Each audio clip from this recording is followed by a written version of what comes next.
Greetings and salutations. Unfortunately for you, I'm back. I want to wish my viewers and subscribers a very Merry Christmas. Thank you for joining me today. I understand if you are reading or watching this, you will probably be doing so after you've gathered with family and friends and done your festivities and stuff. So I know I have. I've gotten my stuff out of the way with family and friends. We've had a good day. Um, but this is my first in the series I'm putting forth that I'm titling Appendix N. So I just got finished with rereading a story that I have not read since high school. And indeed, I needed a very refreshing course on it. Although I did not read this particular translation in high school. So this one was a little bit different, which that might shock some people because it is probably the most popular translation. Now, I'm of course talking about Homer's The Iliad, and this is the Samuel Butler translation, which is actually one of the oldest and more common of the prose translations of this. Realize that this story was originally told in verse form. Homer, as a historical figure, we don't have a lot of proof for.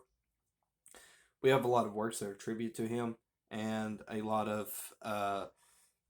pardon me, folklore that involves him. But as far as his existence as a person, we just simply don't have a whole lot. In fact, uh, as a Christian, one of the more common things that we normally say when people talk about their doubting of the historical evidence of Christ is the fact that there is more evidence for Christ than, say, Homer or Julius Caesar. And both of those statements are right. Um, be that as it may, Samuel Butler happened to believe that the Iliad was composed by a female, and if there was a Homer, perhaps by a daughter of his. We simply don't know. Point being, though, the work of the Iliad itself is probably one of the most influential ones within Western literature. This is a very tragic story. When we talk about an Odyssey, we describe it kind of like an adventure.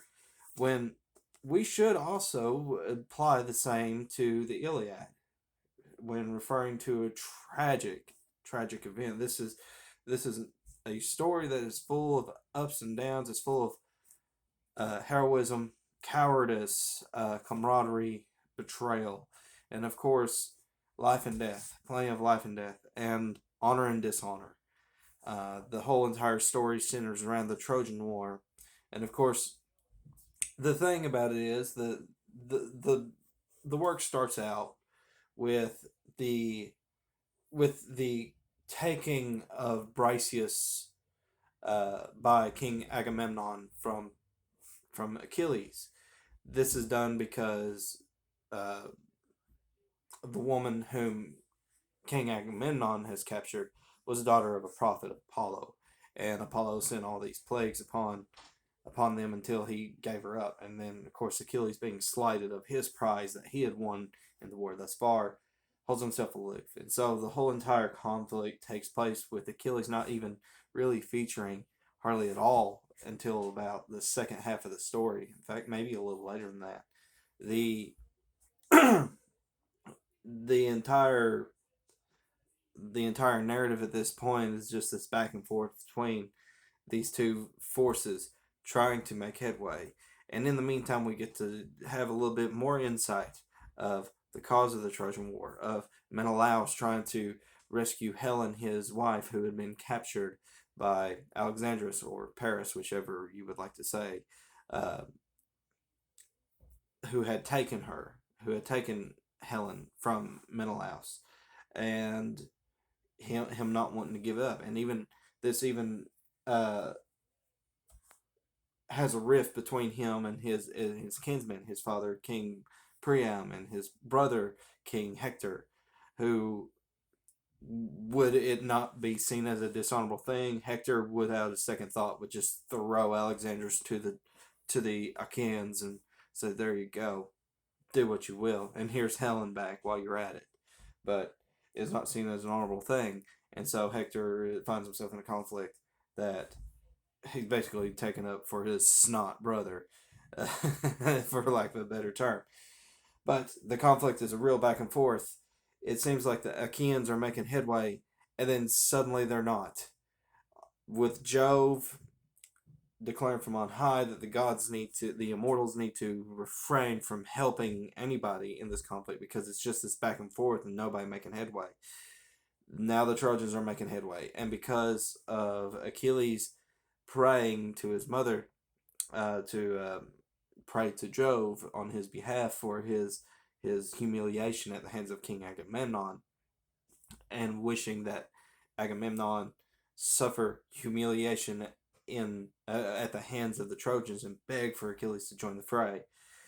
Jove brings it to pass, and so it now the scales are turned against the Achaeans. They seem to hold out just enough to keep them from having their ships totally burned until finally Hector and the Trojans break through the walls and they start burning the ships. Although the ships are extinguished, it is a very close call.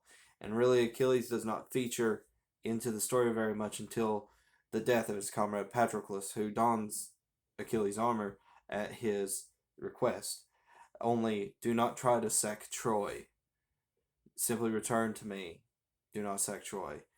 And Patroclus, in his bravery and his perhaps overconfidence, is slain. And this is when Achilles is involved. And Achilles goes on what I can only describe as a blood feud against Troy in revenge for the death of his comrade Patroclus, whom he loved dearly as a brother.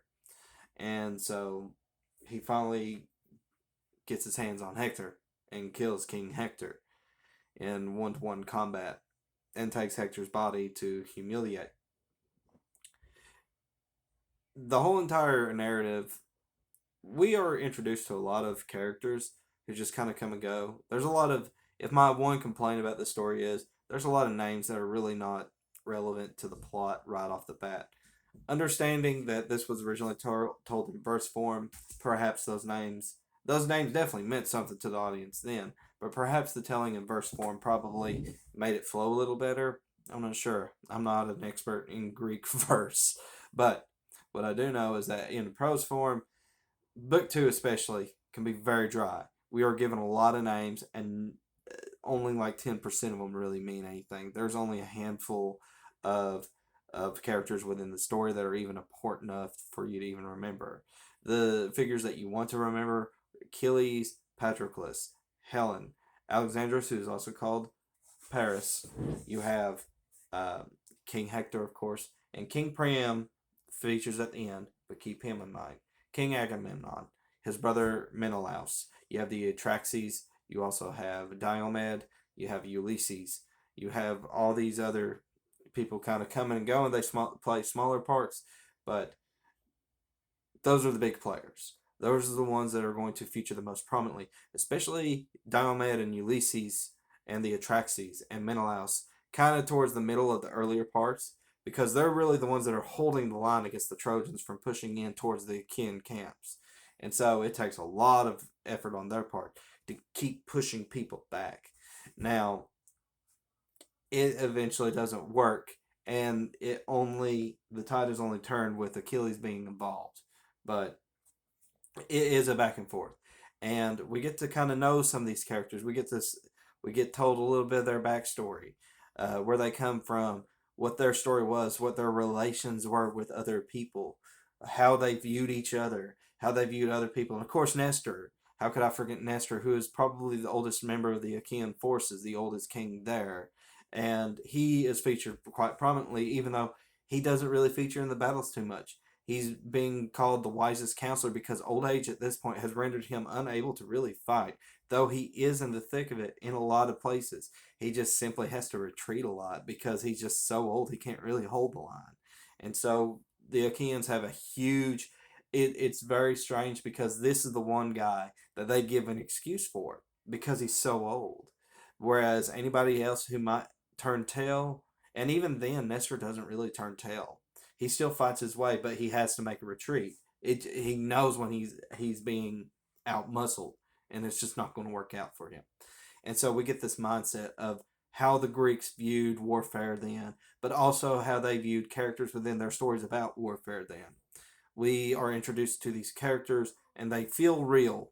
They have, whether they existed or not is not the question. In fact, we don't even know if Troy was even a real place. And even though there are Greek immortals that feature in this, and they do feature quite prominently in the early to mid part, towards the end they don't feature as much. They're kind of like little mechanical plot hooks to the story that just kind of they're thrown in there just kind of flavor it, but nothing much. Everybody else, aside from the immortals, who are probably my least favorite part about the story, all the humans, the humanity behind it is really my favorite part about this, because these feel like real people, real accounts, although told in a more archaic form. It's kind of like how when you read, if, for those of you who are Christians, you'll know what I'm talking about when you're reading scripture about these figures in the Bible that you don't know, but you believe they're real. I, of course, believe they're real. I have faith that they are real, but that's besides the point. You're reading the narrative, and the narrative, if you're reading a literal translation like I do, I read the King James, I read the New King James, the Geneva, and stuff like that. Formal can be a little wooden, and it doesn't quite sound so natural to us because it wasn't originally written in English. It was written in Greek, especially in the New Testament. Hebrew, that the that's not really ever been the Hebrew text has never really been called into question, but it's kind of like how, because this work was also it was recited in Greek, and now that we have it in English, it reads a little wooden, but you could easily see these being historical figures. It's just that it's being told in a very kind of wooden way that you probably wouldn't expect later on down the road.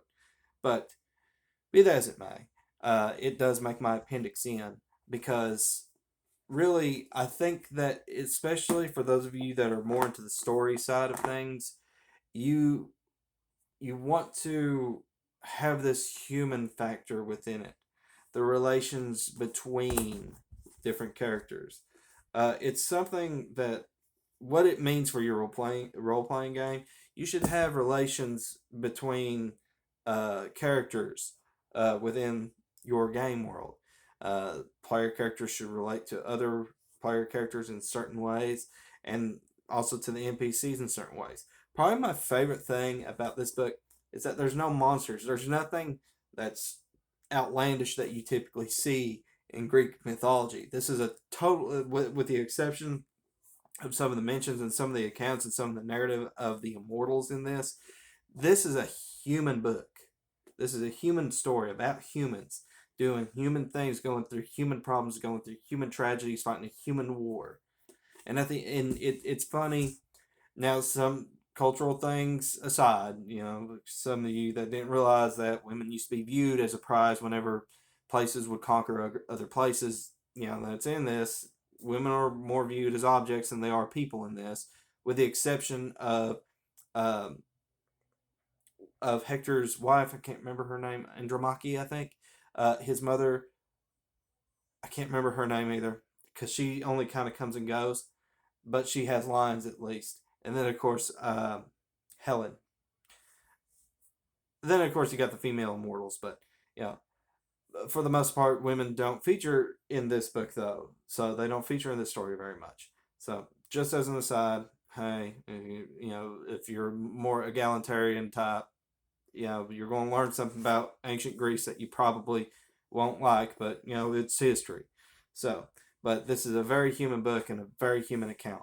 That's what I like about it. There's nothing fantastical about it. People compare it also to the Odyssey. It's follow up story about Odysseus returning from the war, but that's another video for another day. But what I like about this one, and what I've always liked about the story, is just how human it is. I know I've used that word over and over again, but there's nothing fantastical about it. Like, there's something gritty about it. There's something that feels almost like history, like it really happened, and these were real people. And like, you could, when Priam is trying to ransom for the body of Hector from Achilles after he has been slain and taken back, and his body humiliated for revenge for Patroclus, you could almost feel the grief in Priam, and how Hector was the most favored of his sons. That now all he's got left are a bunch of these cowardly men, especially Alexandrus back at home, who don't even measure up to the kind of honor and the measure of a man that Hector was. And so that's really why, as in a long-winded way, that's why I enjoy about this work. But I've rambled on for over 15 minutes now. You're probably sick and tired of listening to me.